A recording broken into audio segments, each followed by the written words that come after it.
Bueno, queridos amigos, en un nuevo programa de Malvinas y sus protagonistas, en esta ocasión tengo el placer de entrevistar al comodoro retirado, veterano de guerra en Malvinas, Roberto Brian. ¿Cómo estás, Roberto? Hola Matías, buenas tardes. Yo estoy muy bien y un gusto de estar nuevamente con vos.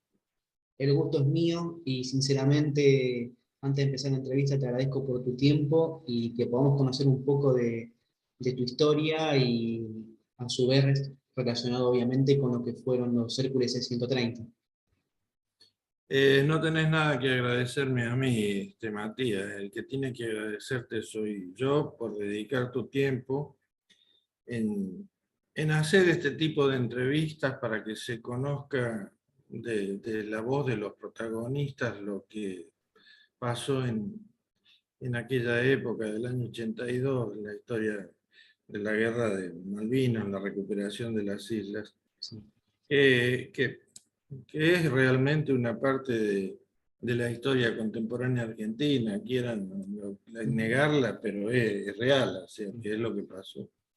Yo siempre digo que ustedes son parte de la historia viva y la única forma de conocer la verdadera historia es como lo dice el título del programa, y sus protagonistas son ustedes.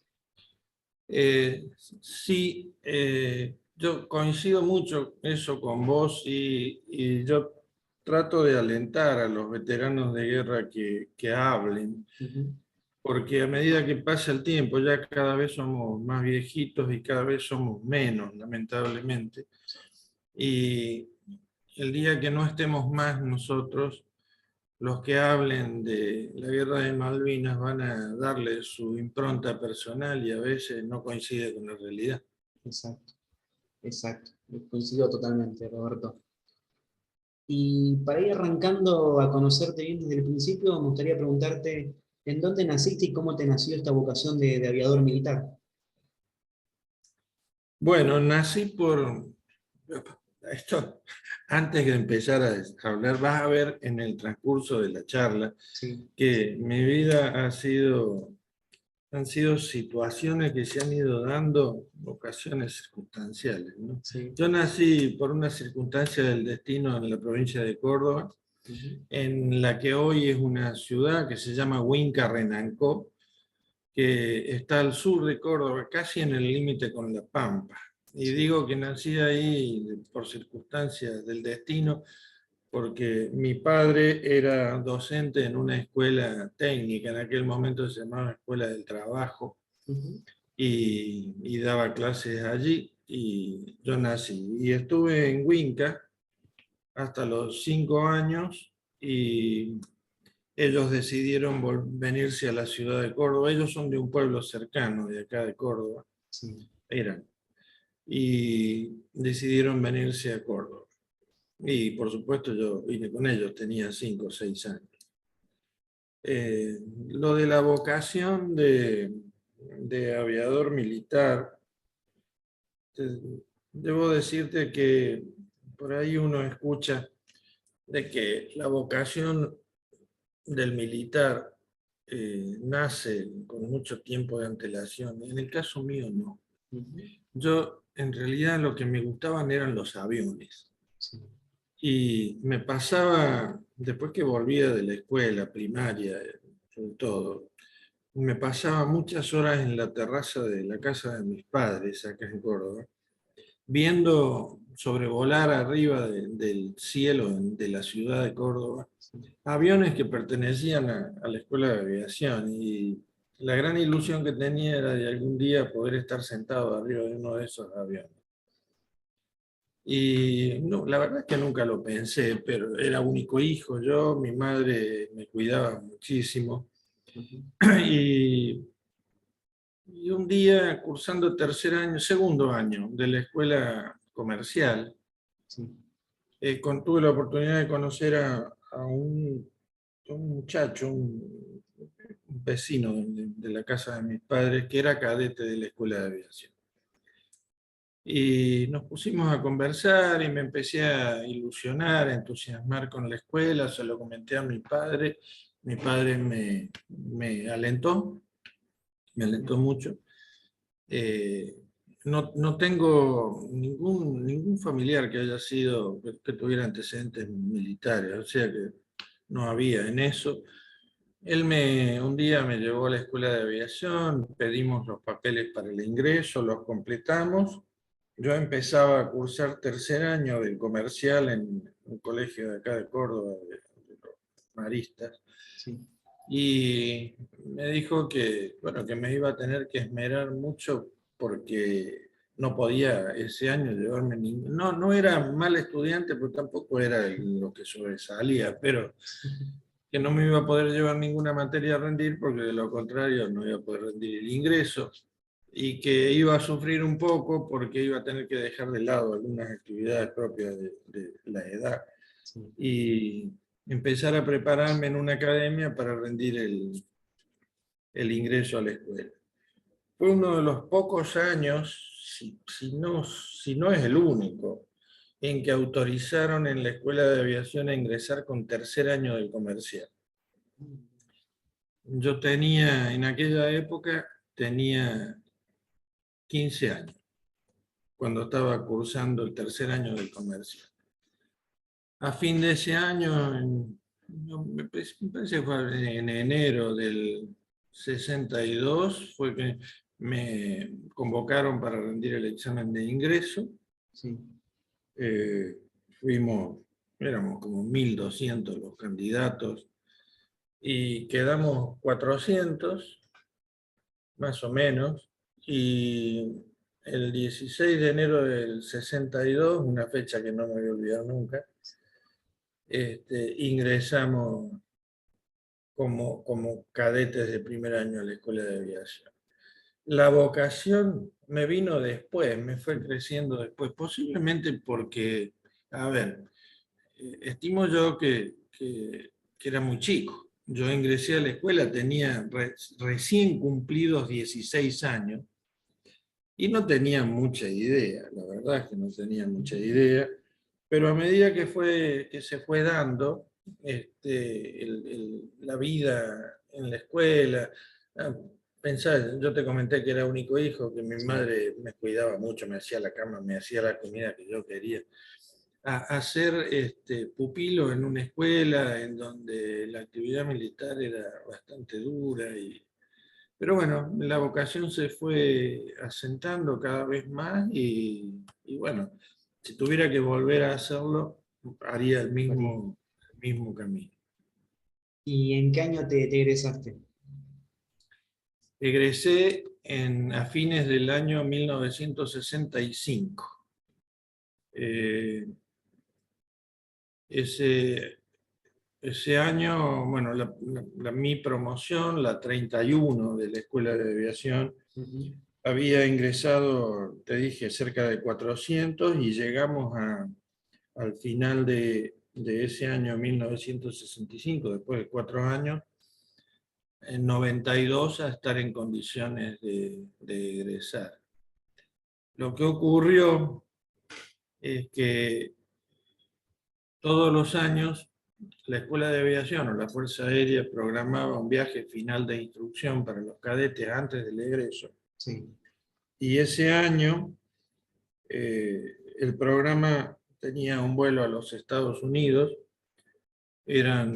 Como éramos tantos, se asignaron 2 aviones DC-4 que tenía la Fuerza Aérea de dotación en ese momento. Sí. Y bueno, el 31 de octubre del 65 partimos rumbo al norte en nuestro viaje final transiado. Pero el 3 de noviembre, despegando de Panamá con destino a México, Ujú. se produjo una emergencia en el segundo avión, muy conocido como TC-48. Y el avión declaró la emergencia de fuego en un motor y hubo 2 o 3 momentos así de comunicaciones con otras aeronaves Sí. y desapareció del planeta y nunca más se supo. Murieron 69 personas a bordo de ese avión, de los cuales 53 eran compañeros míos. El resto eran tripulantes y un grupo de 5 o 6 oficiales que iban con ellos. Sí. Actualmente todavía se lo sigue buscando el avión y ojalá alguna vez lo encuentre. Hay teorías muy diversas de dónde cayó. Sobre todo nosotros pensamos que el avión cayó al mar. Ujú. Pero hay otra gente que piensa que el avión está en tierra y lo están buscando en la selva de Costa Rica, que es muy difícil. Es muy difícil, sí. Muy frondoso. Sí. Pero ojalá lo encuentren porque es un círculo que todavía está abierto y hay Exacto. familiares que sufren mucho y Ujú. sinceramente sería muy bueno que pudieran encontrar algo. No van a encontrar ya nada, pero nada humano, Entiendo. pero por lo menos saber dónde cayó el avión y dónde cayeron ellos, ¿no? Exacto. O sea que fue un egreso bastante sentido. Muy triste, Ujú. muy, muy triste. Y te digo que a partir de ese momento mi promoción, digamos, fue, o sea, fue muy unida, nos unió mucho ese accidente y nos Sí. mantuvo unidos hasta hoy. Ujú. Ya hoy quedamos muy pocos. eh, Hay algunos, gracias a Dios, no, bueno, uno solo murió en un accidente de aviación después de eso, siendo piloto, Ujú. pero el resto de los que fueron muriendo, murieron por muerte natural. ¿Y algún compañero que haya estado en Malvinas después con vos, tuviste? Sí, varios en mi promoción estuvimos. Es bueno decir que en la Guerra de Malvinas participaron representantes o integrantes de 29 promociones. O sea Ah, que mucha gente participó. sí. Compañeros míos, sí, tengo dos compañeros que fueron pilotos de C-130, Ujú. un navegador de C-130 que también es compañero de promoción.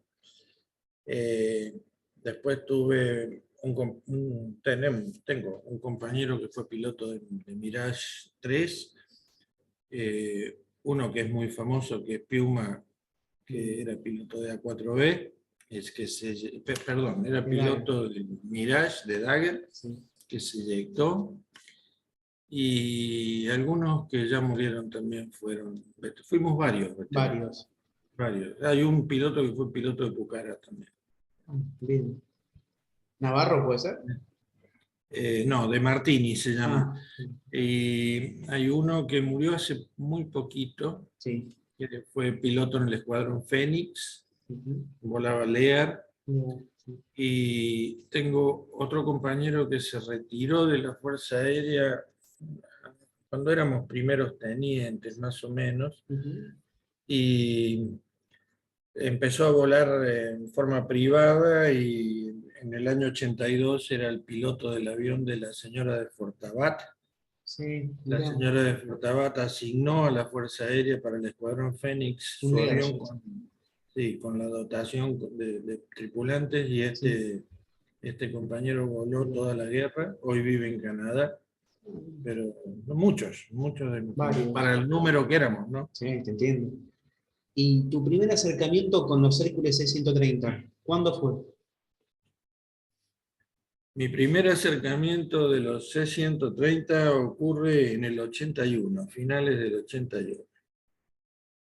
Yo te comento un poco mi trayectoria como Ujú. piloto, es decir, yo salí piloto como todos acá en la Escuela de Aviación Sí. y tuve la desgracia de que haciendo el curso de instructor de piloto, de aviador militar con los integrantes de mi promoción, yo me enfermé en julio más o menos, ya volaba solo, estábamos volando aviones de reacción, Sí.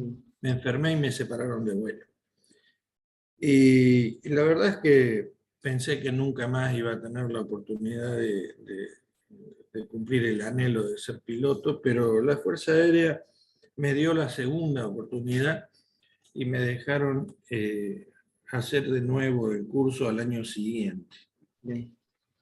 Lo hice con la promoción que nos seguía a Ujú. nosotros y la verdad es que yo corrí con mucha ventaja, porque yo tenía más de 100 horas de vuelo, ya volaba solo, Sí, y uno que está principiante de un curso de ese tipo, por supuesto, hay mucha diferencia. sí. Esa oportunidad yo la usé y tuve la suerte de salir primero del curso. Ujú. Me dieron la opción de elegir el destino. Fui destinado a Mendoza y fui integrante del primer curso de la Escuela de Caza, que se inauguró en el año 68, con una promoción muy variada de pilotos de diferentes promociones, pero Sí, bueno, me tocó la suerte de ser integrante de esa promoción que dio inicio a esos cursos, que hoy todavía están, muy distintos, pero sí, todavía están. están. ¿Qué estaban? ¿Los sabres en esa época? En la escuela de casa teníamos Morán Saunier. No. Eh, Fue un curso realmente que lo recordamos mucho, mucho, Sí. todos los que quedamos, porque había 36 Morán Saunier y éramos 30. Sí. Podían O sea que volar. teníamos prácticamente un avión para cada uno. Sí. Volamos muchísimo. Pues yo no era uno de los que más había volado y volé 450 horas de reactores, una barbaridad. Hoy, en términos de hoy, Sí, es un montón. barbaridad. Bueno, terminó ese año. Yo tenía un instructor que había ido a... tenía dos, en la escuadrilla teníamos dos instructores, pero Ujú. uno había ido a Estados Unidos a traerlos a 4B o a comprar la comisión de la compra de los A4B Sí. y quería mandarme a Reynolds.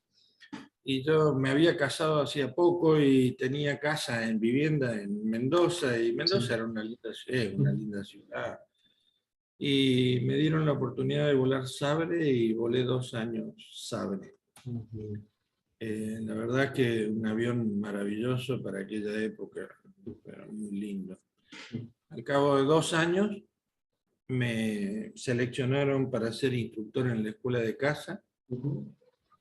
y volví al CB2 a volar Morán. Volé 2 años. Si de alumno había volado mucho, de instructor Más todavía.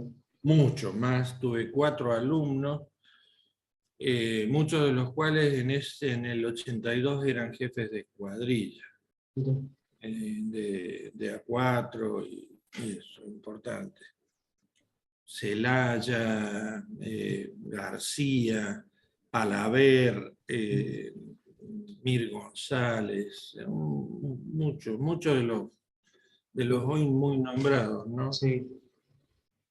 Eh, bueno, estuve 2 años como instructor y la verdad me sentía muy cansado porque estábamos sobreentrenados.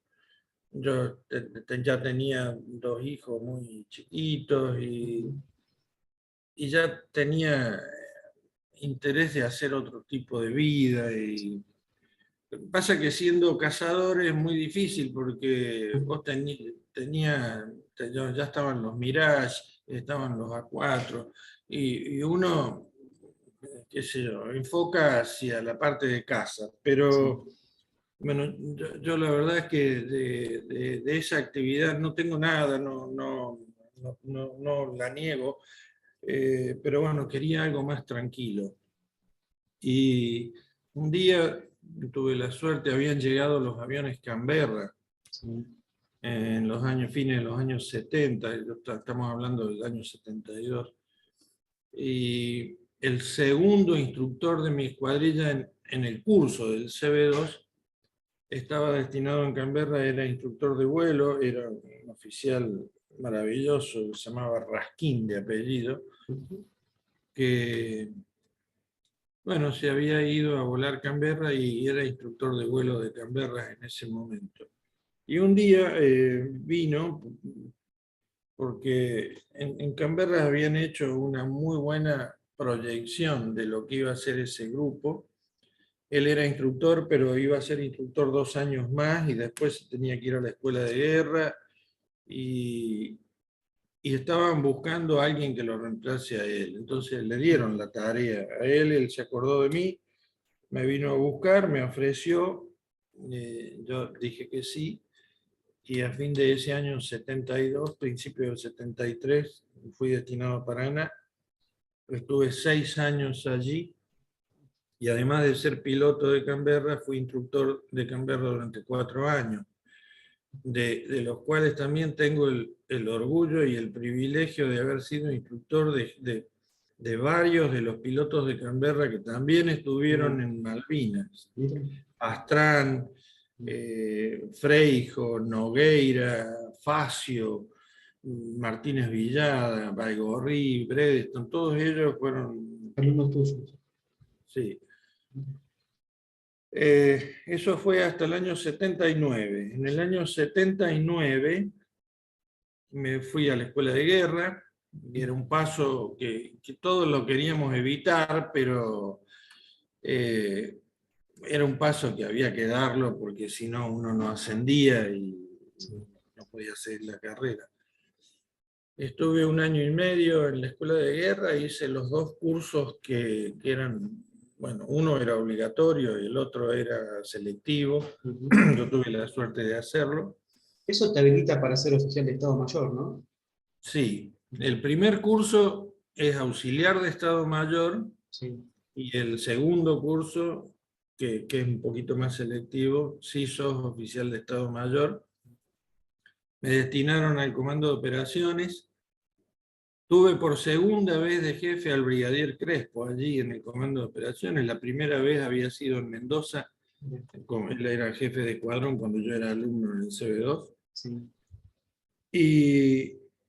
Y por esas raras cosas del destino, a principios del año 1981 seleccionaron a 5 oficiales, 4 pilotos y un navegador para ir a hacer un curso a España en una especialidad que la Fuerza Aérea no la tenía, que era la lucha antisubmarina, que era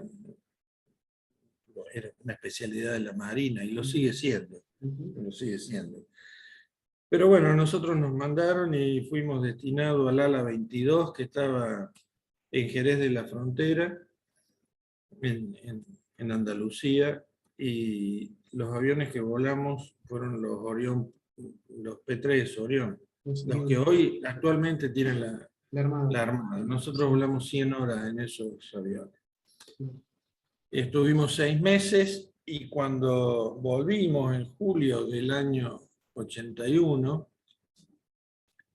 la Fuerza Aérea desistió de la especialidad y se encaminó hacia la guerra electrónica y a nosotros, bueno, nos dijeron cada uno A su destino. a su destino y ya está. ¿Y qué ocurrió? Ocurrió algo raro porque yo no volaba en Palomar porque yo quería volver a Paraná. Y en Palomar era una unidad de transporte, los pilotos eran muchos, la verdad es que volaban no solo los de Palomar, sino los del comando y de otras unidades, y yo no había experimentado deseos de volar allí. Sí. Y un día el jefe del grupo aéreo me llamó para convocarme a dar una conferencia sobre lo que habíamos hecho en España. Cosa que me sorprendió mucho porque mis otros 4 compañeros que habían estado en España conmigo eran de Palomar. Mira. Pero él me llamó a mí. Sí. Porque, no sé, yo a él no lo conocía, él tampoco sé si él me conocía, creo que no. Sí.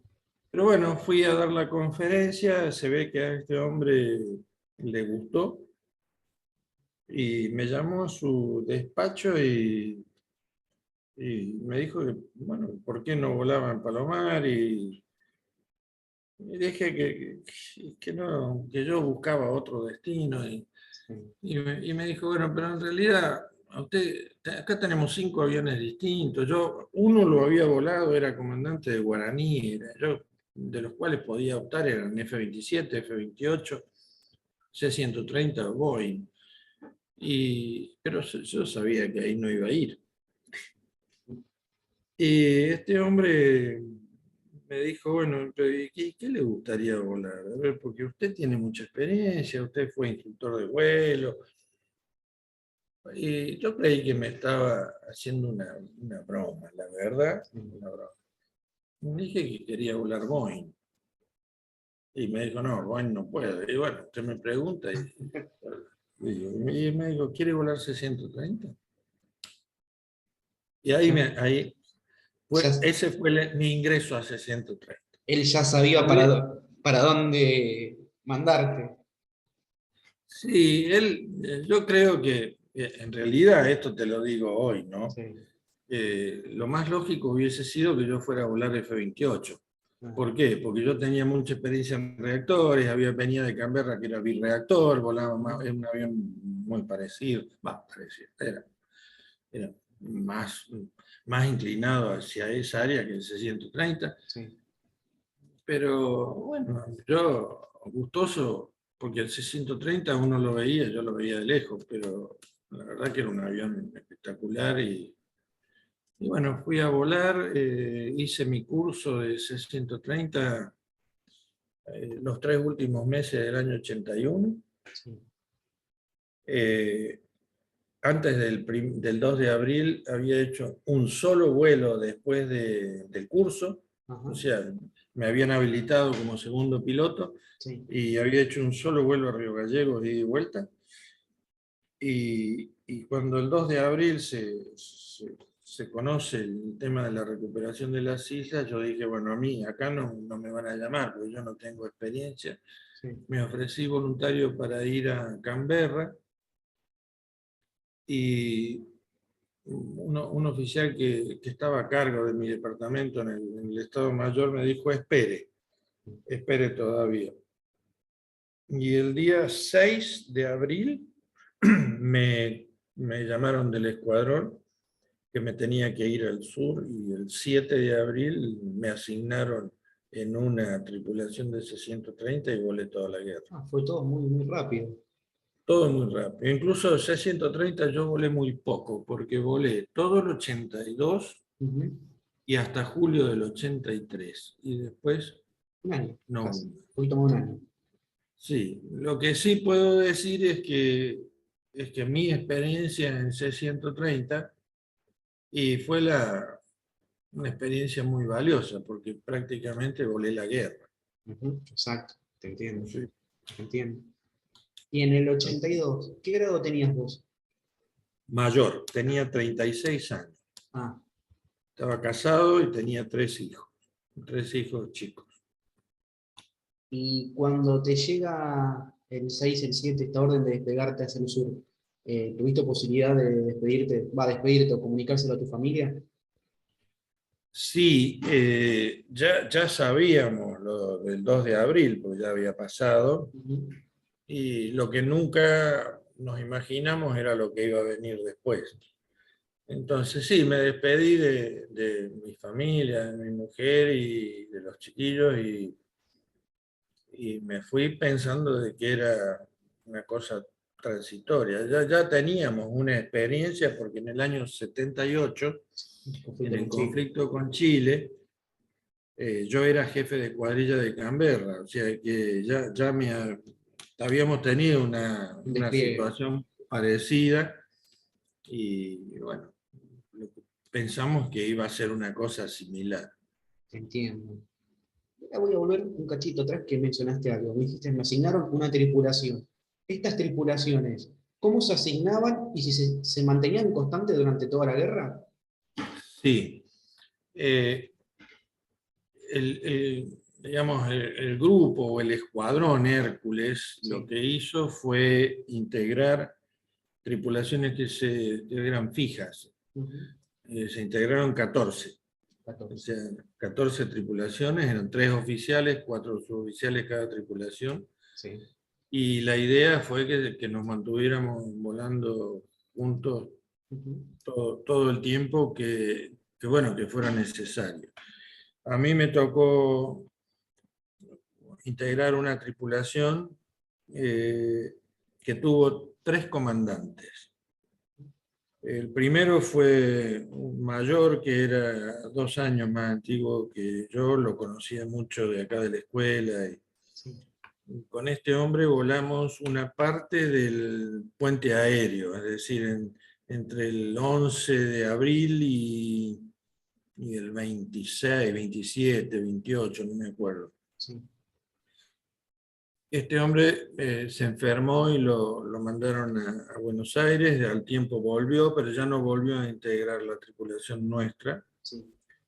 A él lo reemplazó otro oficial, que es de apellido Sen, que había sido cadete mío en la escuela de aviación. Yo estaba en cuarto, él estaba en segundo, entonces estábamos en el mismo pelotón. Con él volé unos días. Con él hice una misión que se conoce poco, pero que por ahí sería bueno leerla por la trascendencia que pudo haber tenido, que es una operación que se hizo el 29 de abril a a las Georgias. Sí. ¿Por qué? Porque en ese momento se estaba combatiendo en las Georgias un equipo de la Armada y los buques, habían venido 3 buques ingleses. Y bueno, el Estado Mayor de la Fuerza Aérea decidió que era el momento de hacer un bombardeo. Es decir, asignó 3 Canberras para ese vuelo, porque eran los aviones que podían Por la llegar autonomía. ahí por la autonomía. Y bueno, se conformó un grupo de tareas que había un Boeing 707 que sirvió de guía para los 3 Canberras y un KC que nos asignaron la tarea de tratar de sacar a los buques de la bahía de Glimbiken para que los Canberras pudieran atacarlos. Bueno, la operación se hizo, es decir, salieron los 3 Canberras, uno se volvió enseguida, quedaron 2, el Boeing los llevó, los guió, Sí. y nosotros estuvimos volando bastante tiempo en la sola de Glimbiken, hasta que en un momento determinado la misión fue cancelada porque se habían rendido las tropas argentinas en Glimbiken y no valía la pena Hace el ataque. bombardear para evitar que pasara algo mayor, ¿no? Sí, te entiendo. Si eso se hubiese dado, si esa operación se hubiese concretado, el bautismo de fuego de la Fuerza Aérea no sería el 1 de mayo, Sino sería antes. el 29 de abril. Mira. ¿Y ustedes cuando estuvieron ahí sobrevolando Great Beacon, no recibieron ninguna amenaza de ningún tipo? Que yo me acuerde, no. Nosotros volábamos con el radar de a bordo encendido porque queríamos verlos a los barcos cuando se movían. O sea, no los tuvimos a la vista, o sea, visual, ¿no? Sí. Pero bueno, sí, lo que sí recuerdo es que no volábamos muy alto y había una cantidad de pájaros que yo no había visto antes. Sí. Y era peligroso porque el pájaro... Que tienen los motores. Sí. Pero bueno, nada, se cumplió la misión y volamos un montón de horas ese día. Y lo que sí, por ahí uno le quedan, después de pasado mucho tiempo, ¿no? Le quedan la idea de que fue muy desacertado mandar un casé, porque el casé después tuvo, los 2 casés que teníamos, Sí. cumplieron una tarea realmente muy Sí. importante, Sí. entonces ponerlo de entrada a un casé fue una locura. Porque Bueno, se llegaba a perder y se reducía en 50% la sí, capacidad. sí. ¿Te entiendo? Y ahora que ya Esa, no... Sí. el comandante de esa misión fue Sen, Ah, y bueno, la tripulación fue la misma que prácticamente tuvo durante toda la guerra, sí. salvo el caso de un suboficial que era auxiliar de carga, que se llamaba Lastra, que un día fue transferido a otra tripulación a la que después derribaron. Sí, Y el Tango Charlie es una 63. pena, ¿no? Un excelente suboficial y Julio Lastra. sí. ¿Y la tripulación en sí cómo estaba conformada entonces? La inicial era Bolsi el comandante, Ujú. y los que te digo ahora son Los los que que quedaron, estaban. sí, Segundo piloto era yo, sí. el navegador era en aquel momento el capitán Vilmesis. De los suboficiales había dos mecánicos, uno era Cufré, Ujú. que era suboficial mayor, era un hombre ya con una experiencia muy grande, daba gusto volar con él. Sí. Había un segundo mecánico que se llamaba Golier, Ujú. y después los dos auxiliares de carga eran Sosa y Marnoni. Y solía volar con nosotros un paracaidista que se llamaba Caravaca, que sé que por ahí también aparece dando conferencias Miren, y esas cosas. me imagino que por si hay algún tipo de rescate o algo así, ¿no? El Sí, paracaidista. sí, sí. Bien. Y ya que mencionaste el cassette, yo tengo entendido que la diferencia principal con el C-130 es que el cassette tiene o sea, la capacidad de ser eh, Reabastecedor. reabastecedor en vuelo. Los cambios en los tanques de combustible, ¿qué son internos esos los que tienen para reabastecer? Sí, el Hércules tiene ya de por sí Sí. una gran autonomía, es decir, tiene muchos tanques Sí. que se van utilizando para alimentar los cuatro motores, y el mecánico del vuelo, el técnico de vuelo, Ujú. va combinando el uso de los tanques de manera de mantener equilibrado al avión, es decir, Sí. compensado. El KC tiene lo mismo que tienen los H, Ujú. pero además tiene un tanque interno en el fuselaje bastante grande, que Sí. tenía, me parece, si no me equivoco, Ujú. tenía 36.000 litros más, y el KC puede utilizar todo el combustible que lleva internamente para su propio uso, es decir, que le da una autonomía Tremendo. espectacular. Sí. Y puede trasvasar, o sea, reabastecer el combustible de todos sus tanques. Ah, mira. De hecho, hubo una o dos misiones en donde el KC fue a rescatar o fue a buscar Ujú. a aviones A4 que venían averiados Sí. y venían perdiendo combustible. Hay un caso muy puntual, que es el caso de Li-30 con este chico De Lepiane.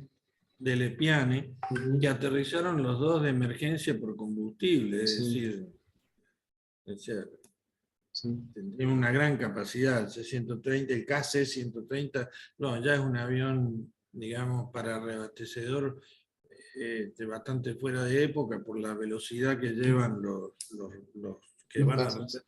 reabastecidos, ¿no? Sí. Pero, bueno, fue una linda experiencia. Y en realidad mi tripulación, la tripulación que yo integré, fue seleccionada para volar H Ujú. y volar KC, que eran, me parece que éramos 6 las tripulaciones que nos íbamos rotando en el KC. Entiendo. Bien. Y tus primeros vuelos hacia Malvinas, Sí, me imagino que fueron de, como dijiste vos, de transporte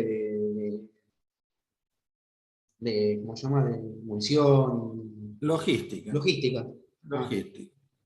Sí, cuando se decreta el puente aéreo, es decir, cuando se implementa el puente aéreo, porque todavía una serie de logística que tenía que ser transportada vía naval, sí. y la Armada dice que no puede por la presencia de submarinos Marino. nucleares en la zona.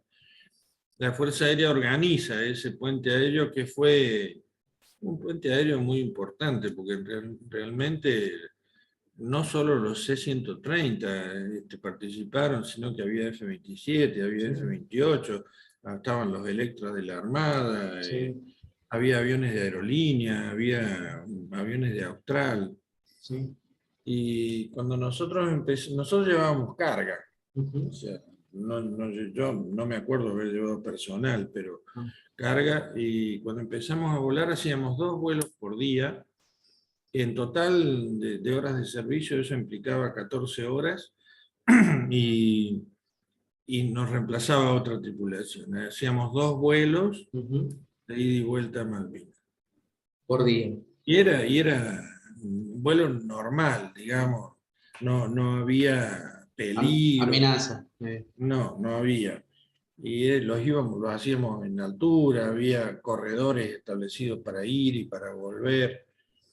Claro, pero a medida que se fue acercando el 1 de mayo, que se fueron acercando la flota inglesa y todo esto se fue complicando, Mm, sí. ya empezamos a tratar de volar más bajos, empezamos a tratar de buscar referencias en las islas, porque Ujú. en el mar no había. Y bueno, no nos sorprendió después del 1 de mayo Sí. el tener que seguir volando. Además, esto es una cosa que yo siempre la comento, Ujú. entre los tripulantes del C-130 nos hicimos un acuerdo tácito, porque no fue expresado, Ujú. pero Pero estaba. todos estuvimos de acuerdo en que el C-130 iba a ser el único enlace que tenían las islas con el continente. Sí. Y nosotros teníamos muchos compañeros en el aeropuerto de Puerto Argentino, Ujú. y eran compañeros nuestros, y cada vez que íbamos llevábamos cartas de la familia Mm. y traíamos correos. Y dijimos, bueno, mientras exista esta situación, nosotros Vamos a vamos a estar. seguir viniendo. Mm. Y de hecho eso ocurrió, porque el primer vuelo de la ruptura del cerco que pusieron los ingleses fue el 6 de mayo, Ujú. y, y el último vuelo del C-130 despegó la madrugada del 14 de Ujú. junio. Exacto. El último día. La última noche. Eh, En a fin. pesar de todo lo que pasó, porque la pista estaba rota en una parte, Ujú. tenía 2 huecos simulados en Sí. otro lugar que nosotros sabíamos dónde estaba y aterrizábamos sobre ellos. Pero bueno, íbamos siempre. Y claro, a medida que pasaron los días, la situación fue cada vez más fea, Ujú. peligrosa. Íbamos en esos vuelos que todo el mundo los comenta, que volábamos a 15 metros sobre el agua, de noche, solos, sin ningún tipo de defensa, tratando de ocultarnos de los radares.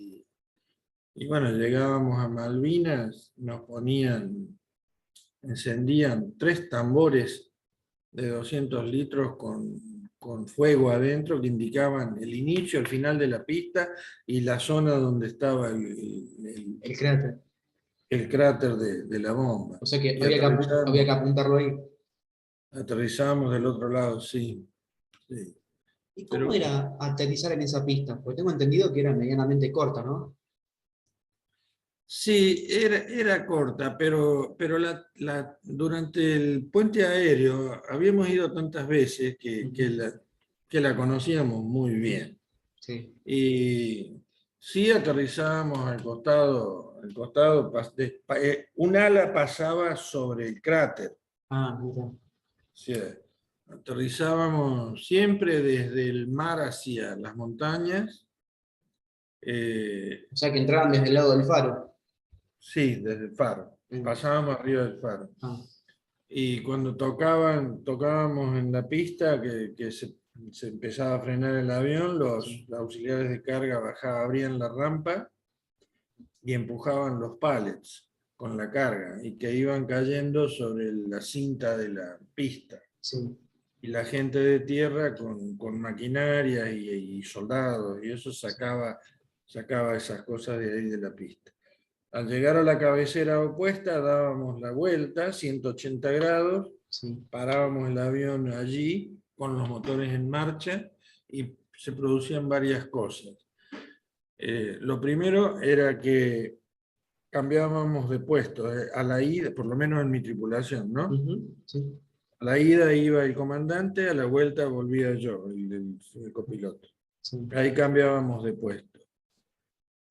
El navegador bajaba Sí. para hablar con la gente que estaba ahí, entregar el correo y todas esas cosas. Los mecánicos bajaban y se fijaban alrededor del avión si no pasaba nada, y los que trabajaban mucho eran los auxiliares de carga, porque estaban acomodando a todos los heridos que traíamos de regreso. O sea que ustedes volvían con heridos en más de un vuelo. Sí, sí. En todos los vuelos que hice yo, Sí. siempre trajimos heridos. Siempre. ¿Y ustedes llevaban alguna dotación de médicos? Sí, en los vuelos esos, lo que yo recuerdo, Sí. iba un médico y un enfermero. Ah, Ellos eran miembros de la tripulación, o bien, sea, iban como tripulantes. entiendo. Sí. ¿Y vos tuviste posibilidad en alguno de estos vuelos de bajar del Hércules, o sea, de pisar lo que fue la Van Malvinas? Durante el puente aéreo, Durante el punto aéreo pudiste bajar. en abril sí, Ah, después ya no. no, porque Después no, no. porque nos quedábamos 10, 15 minutos en tierra porque teníamos que irnos. Que volver, sí. Había peligro de bombardeo, había peligro de ataque, esas cosas. Y ya Tuvi- no poníamos. Entiendo. ¿Tuvieron alguna situación esa de riesgo de tener que aterrizar o despegar con un ataque bombardero cerca? Sí, tuvimos que yo recuerde, Sí. tuvimos dos situaciones que fueron, digamos, de cierto riesgo. Ajá. Un día aterrizando, se nos reventó una cubierta del tren principal. Sí. Fuimos a la cabecera, hicimos ese procedimiento que yo te comenté de cambiar de puestos, Sí. y el comandante me preguntó si yo me animaba a despegar con esa situación. Le dije que sí, Ajá. y despegamos con esa rueda Bien. rota, Sí. digamos. Y aterrizamos en Comodoro, la rueda se terminó de romper, rompió una tapa del tren y todo eso. Sí. No peligro por ataque enemigo. Entiendo. Pero otra oportunidad sí, aterrizamos en la isla, Ajá. fuimos a la otra cabecera y cuando estábamos listos para despegar, Sí. el centro de control nos dijo vayan a la otra cabecera y despeguen en la misma dirección que habíamos aterrizado. Y nosotros veíamos los fogonazos del cañoneo en las montañas, y decíamos, no, nosotros vamos a despegar de acá hacia el mar. Y él insistía. Sí. O sea, yo reconocí la voz de quién era el que lo decía, era un oficial que era un año más antiguo que yo, pero era muy amigo. Ajá. Y dije, ¿qué pasa? ¿Por qué no nos dejan? Y me dijo, porque hay un helicóptero esperándolos a 20 millas. Cuando ustedes despeguen, los van a derribar. Por supuesto, no preguntamos más nada, fuimos del otro lado. Y despegaron para ese lado. El comandante me dijo, va a despegar, va a reducir la potencia cuando yo les indique y nos vamos. El avión tenía por manual máxima potencia por 15 minutos. O sea, vos le podías poner toda la potencia al avión Sí. durante 15 minutos y, bueno, despegamos y nos fueron diciendo El helicóptero se acerca, está a 18 millas, está a 17 millas, está a 16 millas, nosotros ahí metimos el tren. Nosotros sabíamos que a las 11 millas, 10 millas lanzaba el misil. Eso lo sabíamos.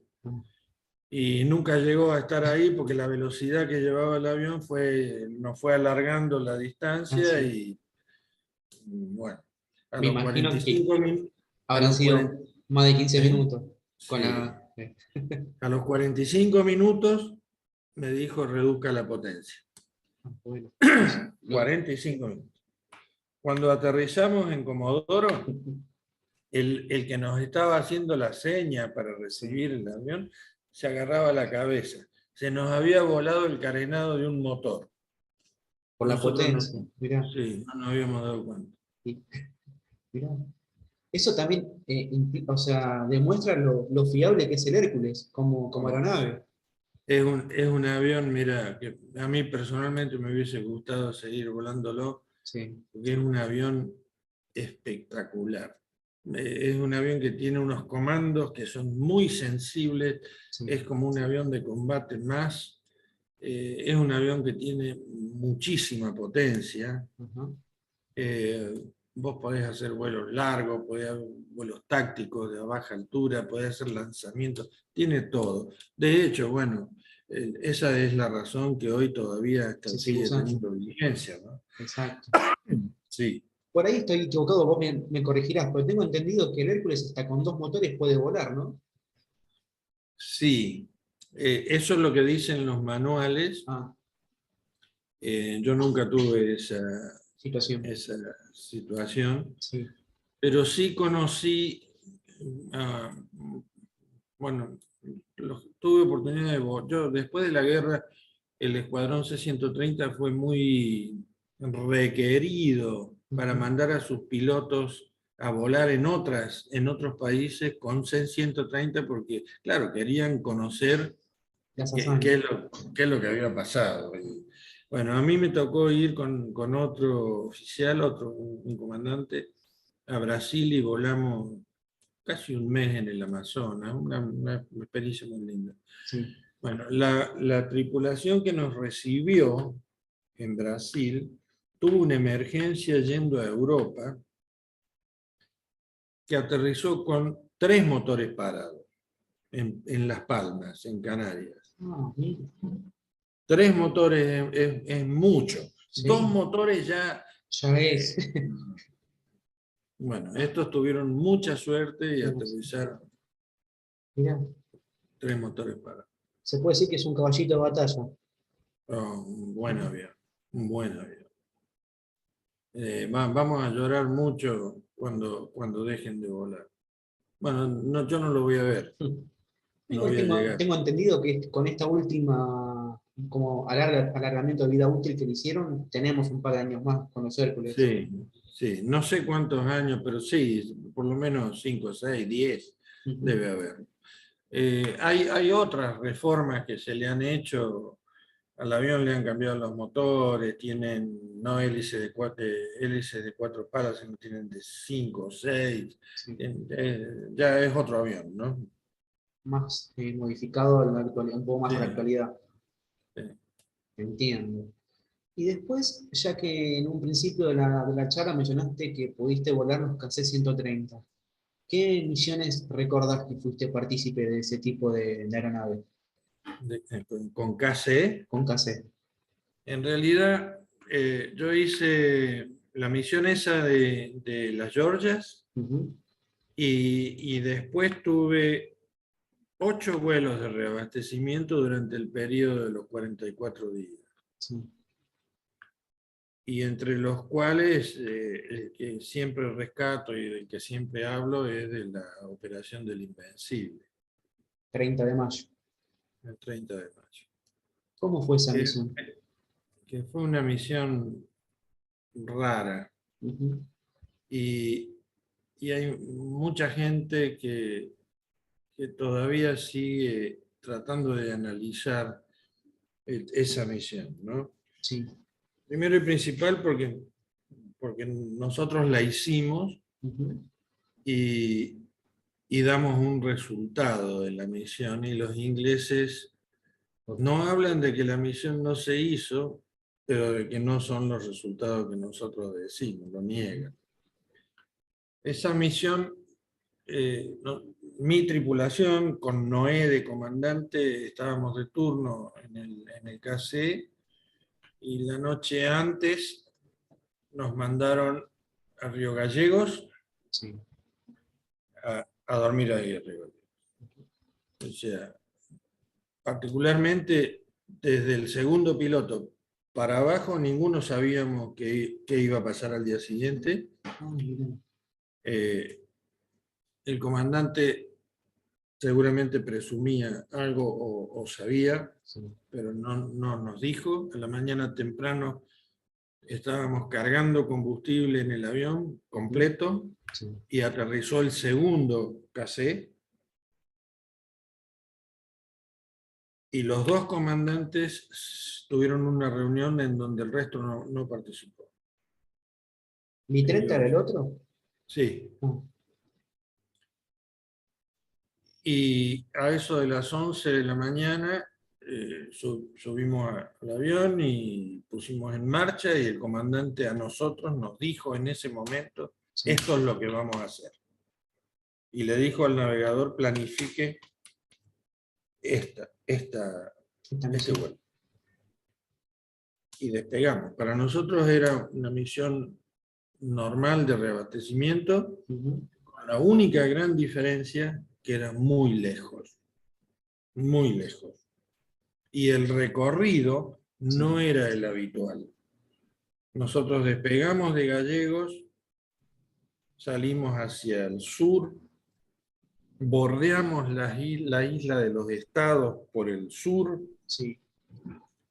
y después pusimos rumbo al este, como 250 kilómetros al sur de Malvinas, a un punto que estaba pasando las islas. Ahí teníamos que ir. Sí. Y se nos iban a reunir los aviones que iban a reabastecerse en el trayecto de ida. O sea, hasta ese punto. Y de hecho aparecieron los dos Superintendent y los 4 A4C. ¿Sí? Sí. Se unieron. Los dos Superintendent vinieron al avión de mi tripulación y se reabastecieron allí. Sí. Y los otros 4 fueron al del I-30, que iba más atrás, y se reabastecían de a 2. Sí.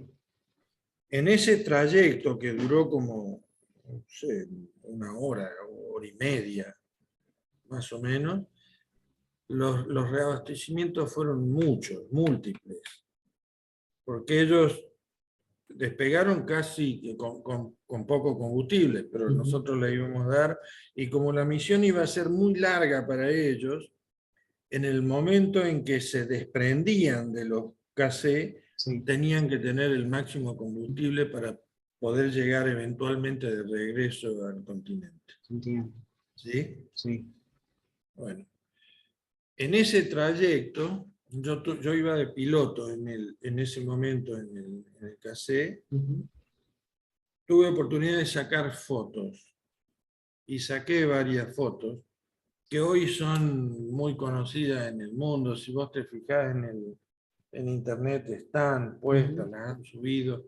Son fotos de los superintendentes reabasteciéndose. Sí. Hay una foto muy bonita porque parece una pintura entre medio de las nubes, el sol, y se ven todos los aviones. Es una foto histórica porque se ven los 8 aviones. Exacto. Es decir, se De la ve misión. la puntera del ala de mi avión, la manguera reabasteciendo al que estaba allí, y atrás se ve el otro KC con los 4. A4. Esa la saqué yo. Bueno, fuimos hasta ese punto. En ese punto, los 6 aviones se desprendieron y pusieron un rumbo hacia el norte, Sí. que era el rumbo de aproximación para el ataque, y nosotros teníamos que volver a otro punto intermedio, para esperarlos para un eventual reabastecimiento. Me imagino cuando decís esperarlos es vuelos en círculo, ¿no? Sí, se llama circuito hipódromo porque tiene dos patas y dos curvas. Ujú.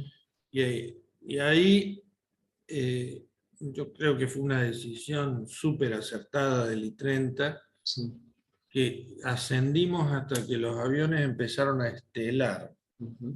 a largar Sí, estela. sí. Y eso era muy peligroso por un lado, pero era muy, muy conveniente porque los que volvieran del ataque iba a Iban a ser muy poder difícil que nos verlos. vieran. Entonces, teniendo la estela, y de hecho así fue. Mirá. Es decir, los dos superintendar pasaron de vuelta, no reabastecieron, los Ujú. vimos, pasaron muy cerca, Sí. y vinieron Ureta y Isaac, que nosotros no sabíamos quiénes eran, pero Ah, no sabías quién eran los pilotos. no, no. Mirá.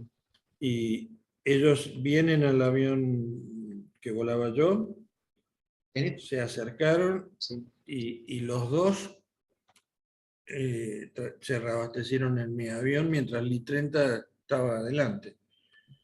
Y en un momento determinado, el I-30 dijo, bueno, ¿por qué no se van ustedes con los dos A4? Yo voy a esperar que vengan los otros dos. Sí. Y Ureta dijo, bueno, tampoco sabíamos quién era, pero uno de ellos dijo, Sí. no, vamos. Y el I-30 insistió, Sí. no, faltan dos. No, vamos. Y a la tercera vez le dijo, esto no vuelven porque fueron derribados. Oh, fue durísimo, durísimo, Se te hiela la sangre, me imagino. sí, durísimo. No sabíamos quiénes eran, pero Sí. bueno. Y ellos empezaron a hablarse en ese momento. Yo me los imagino en un estado de shock total, Ujú. Sí. por lo cual yo creo firmemente en lo que dijeron, porque yo lo escuché. Sí. Es decir, y ellos empezaron a relatar lo que había sido, cómo había sido el ataque. No relataron en ese momento cómo lo habían derribado los otros dos. Ellos Ah, relataron el ataque. Y relataron que era un portaaviones y que el tipo del portaaviones y que Ureta había tirado las bombas, que había humo que salía de abajo del portaaviones. tienen con bastante Y detalles. sí, mucho, mucho. Por eso yo digo que es lo que vieron y yo le doy la derecha. Yo creo que es así. Entiendo. Y es más, Isaac dijo que él creía no haber podido pegar las bombas porque él había pasado mal acomodado y que las había tirado, pero Pero que no creía haber pegado. no. Y bueno, todo lo que vino después, ellos siguieron volando un ratito con nosotros, se desprendieron del avión nuestro y Sí. ellos se fueron a Río Grande y nosotros fuimos a... El I-30 fue a Comodoro y nosotros volvimos a Gallegos. Y me imagino que ahí después fue cuando habrá llegado el comunicado de que las bajas habían sido Castillo y Vázquez. Sí, nosotros nos enteramos en Gallegos. Eh, en realidad, lo que vino después, ¿no? Sí. Nosotros, yo a Castillo no lo conocía porque era mucho más joven que yo. Ujú. A, a Vázquez sí. A Isaac también lo conocía porque lo había visto hacía poquito, lo había tenido oportunidad de conocerlo. Y a Ureta sí, porque era hermano de otro oficial que se mató hace muchos años. Y ahí sabía quién era Ureta. Y de los dos marinos, no. ¿Qué es lo que ocurrió? Un año después, o dos, después de la guerra, Li-30 y Noé, perdón un minuto. Sí, sí. Ya, bueno, ya está. Eh, Li-30 y Noé Ujú. organizaron una reunión en el Estado Mayor Conjunto que nos reunió a todos los oficiales. Ujú. Es decir, fueron los dos marinos que ahí lo conocimos, Francisco y Colavino, Ah, mira. y Ureta Isaac, Lee Trenta, de Stephanie, y el navegador que era Menzi, y nosotros tres. Ujú. Y esa reunión la seguimos haciendo. Mira. Todos los 30 de mayo nos Sí. juntamos y, y nos reunimos. Y no solo nos reunimos nosotros, sino que van las señoras. Vamos con las señoras. Mira. Así que no Es, sé hasta cuándo, porque ya somos viejitos, pero no, pero no es sé. esa camaradería que se arma en medio de una guerra que no la rompe nada. No, aparte son dos oficiales brillantes, los dos marinos, Ujú. son muy buenas personas, son impecables. Bien. Así que, Y por ahí es una pregunta media extraña, pero después de una situación así, ¿cómo es el siguiente vuelo? eh, mira, yo, a ver, son situaciones extremas, ¿no? Ujú. Eh,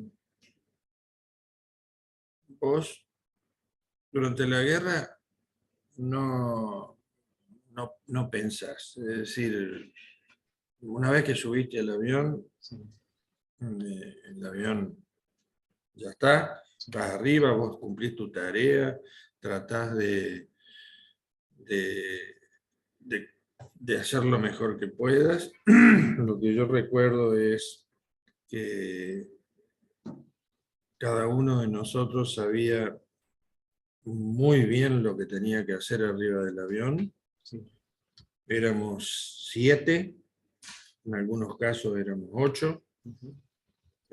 Nadie hablaba, hablaba lo esencial internamente, pero era un grupo muy compacto entre oficiales y suboficiales, cada uno hacía lo que tenía que hacer. Sí. ¿Qué pasaba? Cuando volvíamos, la cosa ahí sí cambia, porque vos te relajás. Ujú. Es decir, bueno, incluso te pones a pensar en lo que hiciste. Es decir, yo fui a las islas y volví. Volé, no sé, nosotros salíamos a lo mejor a las 7 de la tarde, Ujú. que era ya de noche, volvíamos a las 3 4 de la mañana, o salíamos a las 3 4 de la mañana y volvíamos de día. Sí. Pero bueno, íbamos al hotel y ahí sí, cuando vos te aflojás, Sí. y ahí empezás a sentir dolores musculares y te empieza la cabeza a trabajar a una velocidad que, bueno, que no es normal. Te vienen todos los recuerdos encima. Ujú. Si te acordás de tus padres, te acordás de tu familia, de tus amigos. O sea, el comandante siempre dormió solo, que era bueno, una facilidad que le daban, y yo dormí siempre con Bill Messi. Y si bien era bastante más moderno que yo, nos hicimos muy confidentes, porque él me contaba sus cuentas, yo le contaba las mías, Sí. y, y eso nos ayudó mucho, mucho. ¿Qué es lo que pasa cuando vos pasaste la primera noche o el primer descanso? Ujú. Bueno, Hércules tenía en la sala de operaciones, en donde se planificaban los vuelos, una lista donde estaban las 14 tripulaciones, con números. Sí. La que estaba arriba de todo en la lista era la que tenía que ir a la isla, a las islas. Ujú.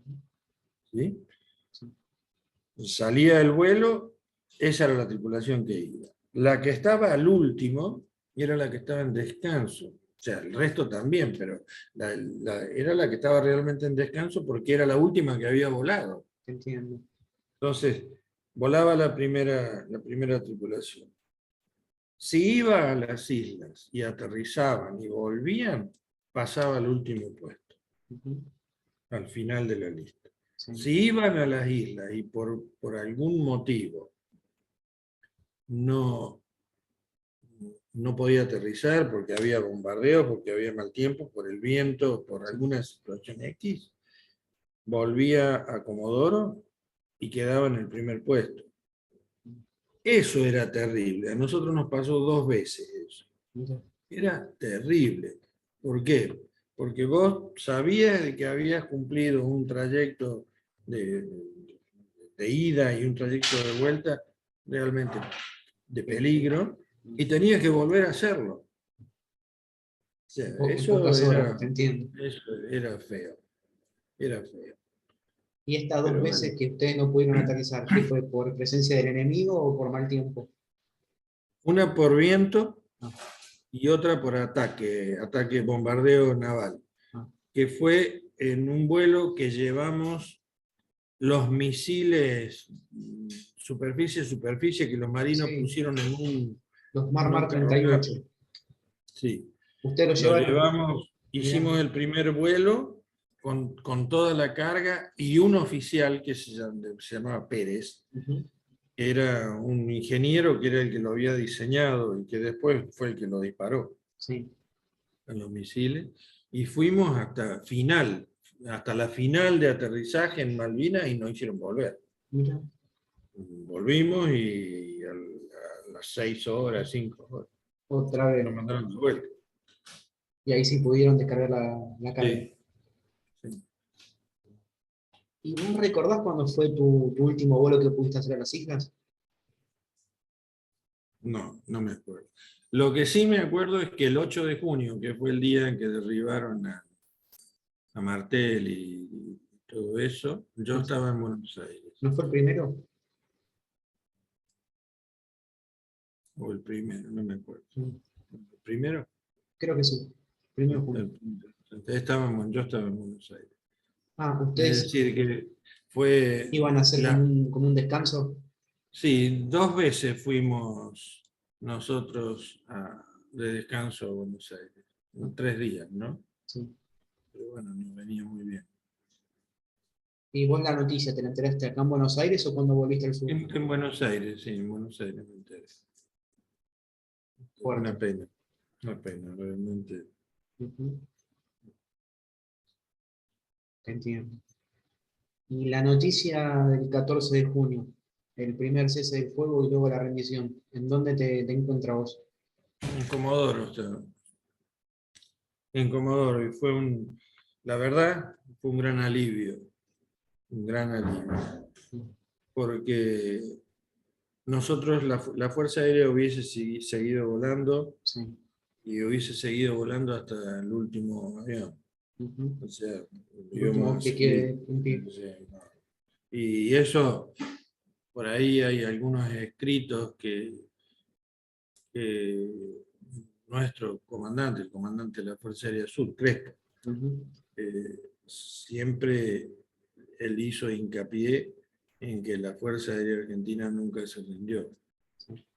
Y lo dice Crespo y lo saben los ingleses, Ujú. y la verdad es que después de muchos años tuve oportunidad de conocer oficiales ingleses y, y tienen, no importa si es de ejército, si eran de ejército, de la Armada o de la Fuerza Aérea, pero tienen Sí. un gran respeto por la Fuerza Aérea Argentina, Ujú. un gran respeto. Sí.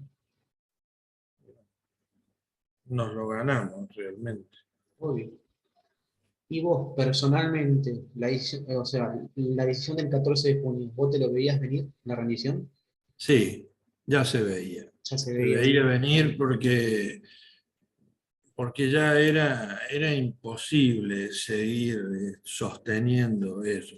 A pesar de que los ingleses tampoco la tuvieron muy fácil, Ujú. ¿no? Sí. Eh,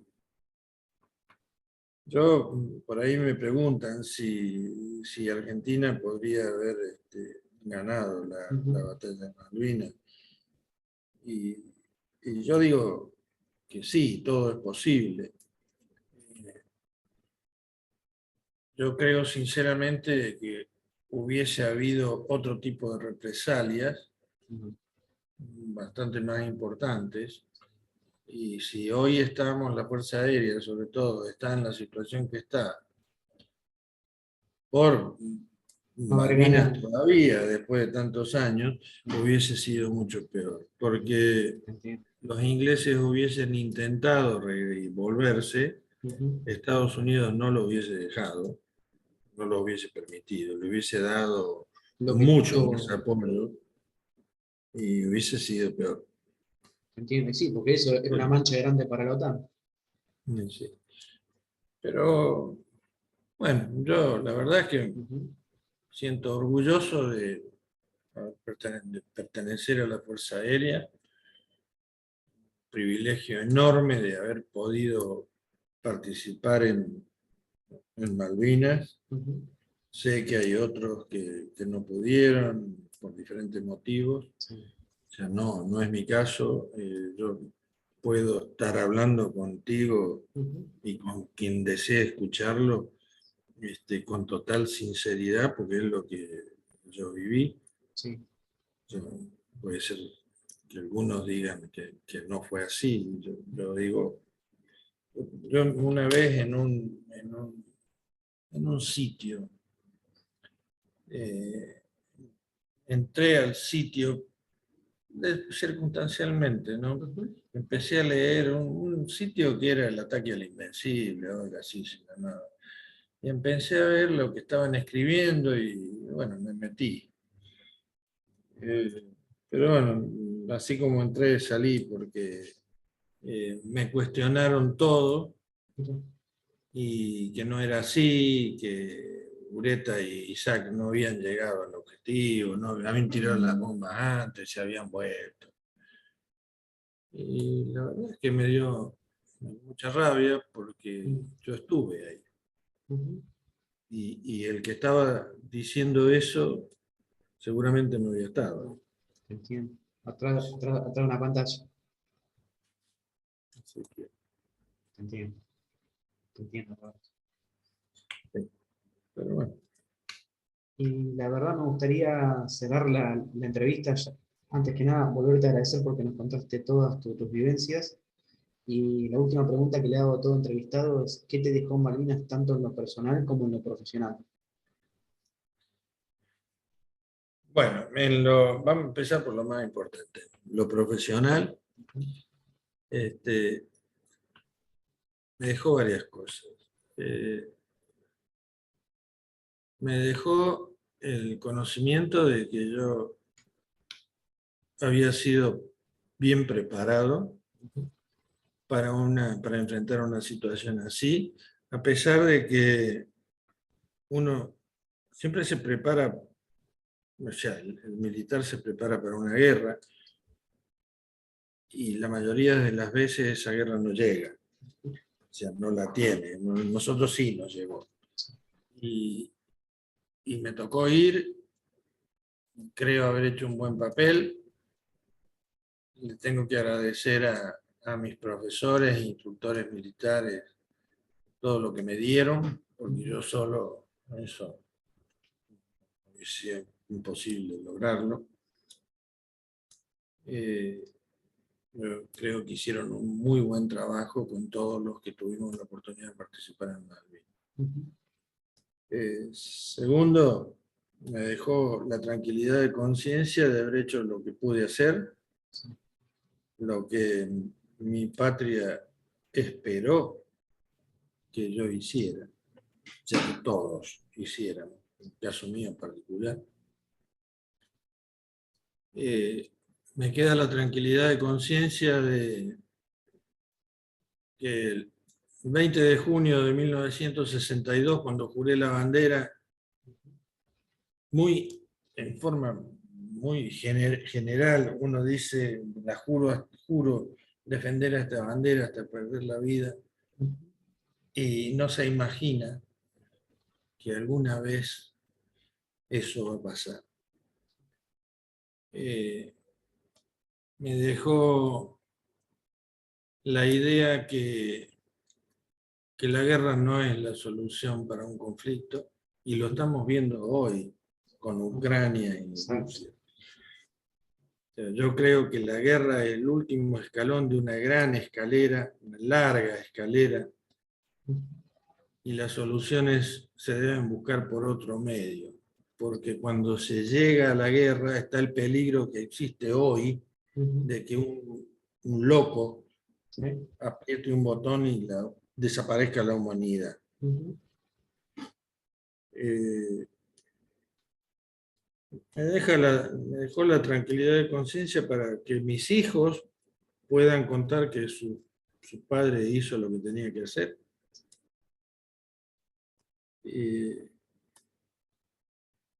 Y la verdad, ahí pienso que uno en muchos órdenes de la vida asume compromisos de responsabilidades que tiene que cumplir en un momento determinado y que no se cumplen. Bueno, el compromiso nuestro fue defender la bandera y bueno, llegado el momento lo cumplimos. Sí, esto es así. Entiendo. Sé, porque muchos años después conocí a un oficial inglés de la RAF que voló Hércules durante la guerra, que ellos volaban desde la isla Ascensión, venían hasta la zona de donde estaba la flota y les largaban en paracaídas repuestos y esas cosas. Sí. Increíble, esos vuelos increíbles de 20 y pico de horas. Sí. Y he hablado mucho con él, mucho. Y él es uno de los que reconoce lo que hemos hecho los pilotos de la Fuerza Aérea.